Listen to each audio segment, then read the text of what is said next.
সবাইকে আসসালামু আলাইকুম। আজকে তোমাদেরকে একটা গল্প বলবো, আমার নতুন ছাদ বাগানের গল্প। আসলে আমি সবসময় গাছ ভালোবাসতাম, কিন্তু ঠিকমতো সময় পাইনি। একদিন ভাবলাম, যাক, এবার নিজের একটা সবুজ বাগান তৈরি করা দরকার। তাই ভাবছিলাম কোথায় বাগান তৈরি করব। তো কিছুজন বলল যে ছাদের ওপর তো হবে, ছাদের ওপর তৈরি কর।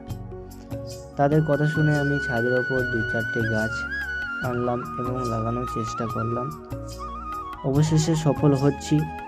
তোমরা পাশে থাকো, তাহলে আমি আরও আগাতে পারবো সামনে দিয়ে। আর শুধু আমার উদ্দেশ্য গাছ লাগানো না, সেই গাছগুলোকে যত্ন করা এবং ভালোবাসা।